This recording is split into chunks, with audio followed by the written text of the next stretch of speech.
Assalamualaikum warahmatullahi wabarakatuh.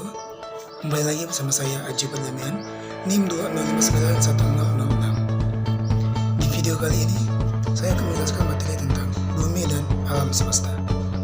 Baiklah, langsung saja mari kita simak penjelasan berikut ini. A. Proses pembentukan tanah. Pernahkah kamu melihat batu? Lalu, bagaimana warna, bentuk, dan kepadatannya? Tentu saja, batu ada yang berwarna abu-abu, hitam, coklat, putih, dan lain sebagainya. Bentuknya pun macam-macam. Ada yang berbentuk bulat, panjang, lonjong, bahkan ada pula yang berbentuk tidak beraturan. Sedangkan untuk kepadatannya, ada yang lemah, keras, dan ada yang sangat keras.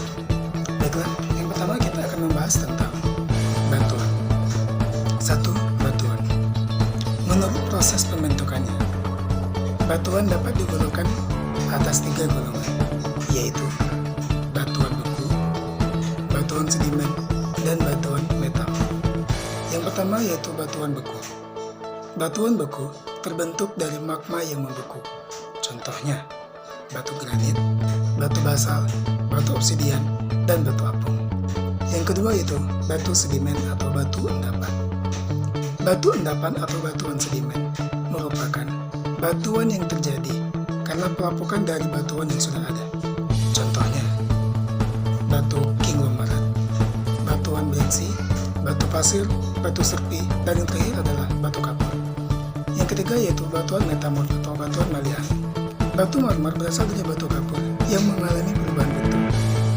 Perubahan bentuk pada batu marmer disebabkan oleh berbagai faktor, antara lain karena suhu dan tekanan yang sangat tinggi, pengaruh air, dan perubahan kimia yang terjadi di dalam kerak bumi. Batuan yang mengalami perubahan ini disebut sebagai batuan metamorf. Contohnya yaitu batu marmer atau batu pualam, batu tulis, batu sabak, batu kuarsa, dan batu ganis. Yang kedua kita akan membahas tentang pelapukan. Pelapukan pada batuan disebabkan oleh perubahan suhu atau kegiatan alam lainnya. Adapun macam-macam pelapukan yaitu yang pertama, pelapukan fisika, pelapukan kimiawi, dan pelapukan biologi. Pelapukan fisika dapat disebabkan oleh perubahan suhu. Suhu yang turun naik secara berulang-ulang akan mengembangkan dan mengurutkan batuan yang ada. Akibatnya, batuan akan terkikis atau pecah berkeping-keping. Pelapukan fisika juga dapat terjadi karena terpaan angin atau hujan, serta tarikan gaya gravitasi. Yang kedua yaitu pelapukan kimiawi. Batu kapur akan hancur apabila disiram air, sehingga air yang mengalir melalui batuan mengandung banyak bahan kimia. Bahan kimia inilah yang menyebabkan hancurnya batuan yang dilalui oleh air. Jenis tanah. Yang pertama yaitu tanah berpasir. Tanah berpasir sedikit mengandung bahan organik, sehingga tanah ini tidak begitu subur dan sangat mudah untuk dilalui air. Yang kedua yaitu tanah berhumus. Tanah humus umumnya berwarna gelap dan banyak mengandung humus. Tanah berhumus juga termasuk tanah yang paling subur dibandingkan dengan jenis-jenis tanah yang lain. Tanah humus juga dapat menahan air, dan humus berasal dari sisa tumbuhan. Yang ketiga yaitu tanah liat. Tanah liat sangat sulit untuk dilalui air. Jika basah, tanah ini sangat lengket dan elastis, sehingga tanah liat banyak dijadikan sebagai bahan dasar pembuatan keramik. Tanah liat juga termasuk ke dalam jenis tanah yang berat. Yang keempat yaitu tanah berkapur. Tanah berkapur sangat mudah untuk dilalui air. Tanah berkapur juga mengandung bebatuan dan sedikit sekali humusnya. C. Struktur bumi. Yang pertama yaitu lapisan-lapisan bumi. Ada teori yang mengatakan bahwa bumi berasal dari zat dan gas cair yang sangat panas. Lama-kelamaan menjadi dingin dan terbentuklah suatu lapisan yang sangat keras yang disebut sebagai kerak bumi. Lapisan bumi terdiri atas lapisan kerak, mantel bumi, dan inti bumi. Yang pertama kita akan membahas tentang kerak bumi. Kerak bumi adalah lapisan bagian luar dan merupakan tempat makhluk hidup untuk melakukan kegiatan dan aktivitas sehari-hari.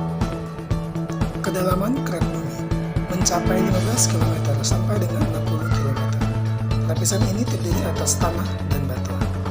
Yang kedua, mantel bumi. Mantel atau selubung bumi merupakan lapisan yang terletak di bawah bagian kerak bumi dengan kedalaman mencapai 2.900 km yang terdiri atas magma kental dengan suhu 1.400 derajat Celcius sampai dengan 2.500 derajat Celcius. Yang ketiga yaitu inti bumi. Inti bumi adalah bagian pusat bumi yang berdiameter 6.800 km dengan suhu antara 3.000 derajat Celcius sampai dengan 5.000 derajat Celcius. Lapisan inti bumi bagian luar terbentuk dari besi, nikel, dan zat lain. Sedangkan lapisan inti bumi bagian dalam terbentuk dari nikel baja. D. Daur air dan pengaruhnya bagi manusia. Air merupakan salah satu unsur yang penting bagi manusia. Tidak hanya manusia, semua makhluk hidup yang ada di dunia ini juga sangat membutuhkan air. Tidak ada aktivitas yang dilakukan tanpa membutuhkan air. Lalu, dari mana datangnya air? Mengapa air tidak pernah habis? Padahal, kita selalu menggunakannya di tiap hari. Hal ini dikarenakan air mengalami siklus atau yang sering kita sebut sebagai daur air. Untuk dapat melihat dengan jelas bagaimana proses daur air, perhatikan gambar yang tertera di layar ponsel Anda. Dari gambar ini, sudah dijelaskan bahwa air yang terkena sinar matahari akan menguap. Lalu, uap air tersebut akan naik ke angkasa. Karena suhu di angkasa itu sangat tinggi, maka suhu itu memembunkan uap air menjadi titik-titik air. Kumpulan titik-titik air ini tampak sebagai awan. Kemudian ditiup oleh angin yang membuat titik-titik air menjadi sangat banyak, sehingga awan tampak semakin menebal. Karena suhu yang semakin dingin membuat titik-titik air semakin besar dan berat hingga akhirnya jatuh ke bumi sebagai hujan.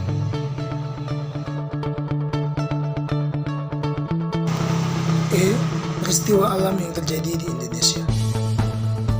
Ada berbagai macam peristiwa alam yang terjadi di Indonesia. Peristiwa alam yang terjadi dapat disebut sebagai bencana alam, yaitu antara lain adalah kebakaran hutan, tanah longsor, gunung meletus, gempa bumi, angin topan, tsunami, banjir, dan lain sebagainya. Bencana alam yang terjadi hampir setiap tahun di Indonesia adalah banjir. Dampak yang ditimbulkan pun tidak kecil. Banyak orang yang kehilangan harta benda. Bahkan, tidak jarang ada korban jiwa. Melihat dampak yang ditimbulkannya, maka perlu dicari cara mencegah banjir.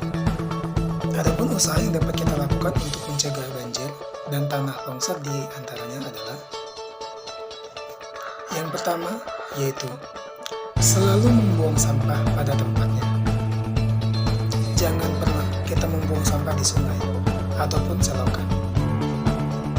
Yang kedua, yaitu tidak mendirikan bangunan di sepanjang sungai. Hal ini dapat mempersempit sungai.